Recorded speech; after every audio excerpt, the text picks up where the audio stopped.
आप देख रहे हैं लाइव इंडिया हर पल। नमस्कार, आप देख रहे हैं लाइव इंडिया हर पल। मैं हूं आपके साथ रेखा मिश्रा। क्या जेडीयू के सांसद गिरधारी यादव की लोकसभा सदस्यता चली जाएगी?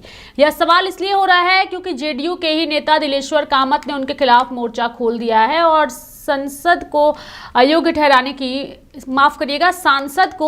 ठहराने की मांग जो है वो कर दी है। जेडीयू नेता दिलेश्वर कामत ने लोकसभा स्पीकर से जेडीयू सांसद गिरधारी यादव को अयोग्य ठहराने की मांग की है। गिरधारी यादव पर लगे हैं दरअसल आरोप। सूत्रों से मिली जानकारी के मुताबिक माने तो गिरधारी यादव पर पार्टी विरोधी गतिविधियों में शामिल होने का आरोप है। गिरधारी यादव बिहार की बांका सीट से सांसद हैं और यह पहली बार नहीं है जब गिरधारी यादव के खिलाफ इस तरह के आरोप लगाए गए हैं। जानकारी के मुताबिक साल 2025 में भी सांसद गिरधारी यादव को एक कारण बताओ नोटिस पार्टी की तरफ से जारी किया गया था।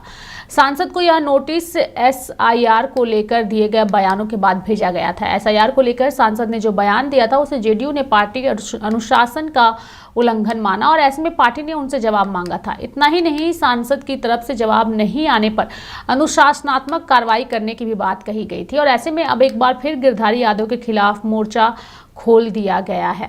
विधानसभा चुनाव की बात करें तो सांसद गिरधारी यादव के बेटे चाणक्य प्रकाश ने राजद के टिकट पर चुनाव लड़ा था। उन्होंने बेलहर सीट से चुनाव लड़ा था। इस सीट पर जेडीयू से मनोज यादव ने चुनाव लड़ा था और उन्होंने चाणक्य प्रकाश को हरा दिया था। जानकारी के मुताबिक बेलहर विधानसभा सीट से गिरधारी यादव भी विधायक रह चुके हैं।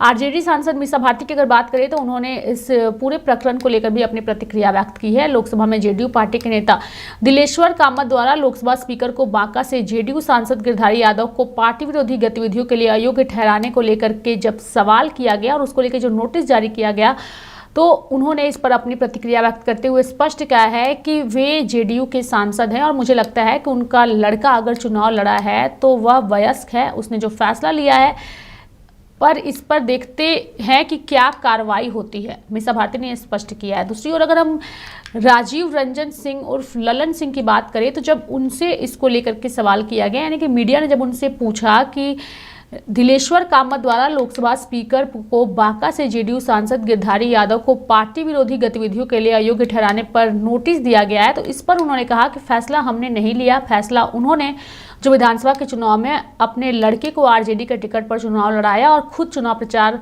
में वह लगे रहे, तो उसके आधार पर हमारे संसदीय नेता दिलेश्वर कामत ने आवेदन दिया है और इस पर अध्यक्ष विचार करेंगे। इस तरीके से ललन सिंह ने अपनी बातों को रखा है।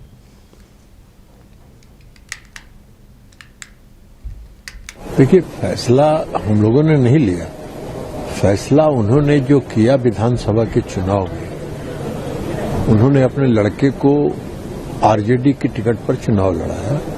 खुद चुनाव प्रचार में वो लगातार लगे रहे अपने पुत्र के, तो उसके आधार पर जो साक्ष्य मिले थे, उन साक्ष्यों के आधार पर जो हमारे संसदीय दल के नेता हैं दिलेश्वर कामत जी ने आवेदन दिया है।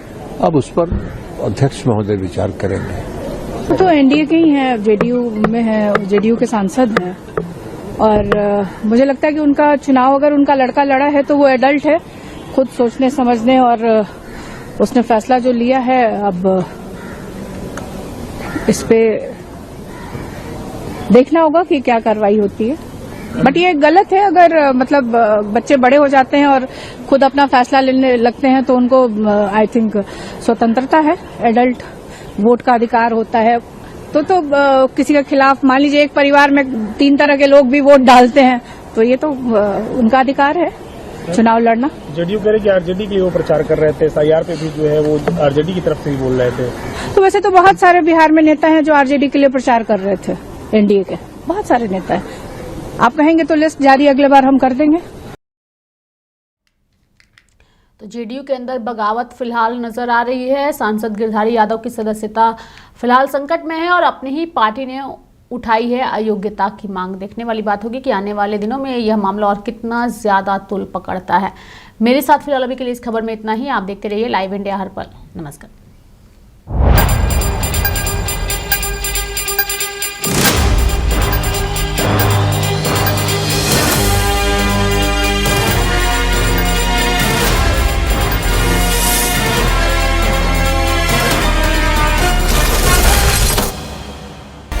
आप देख रहे हैं लाइव इंडिया हर पल।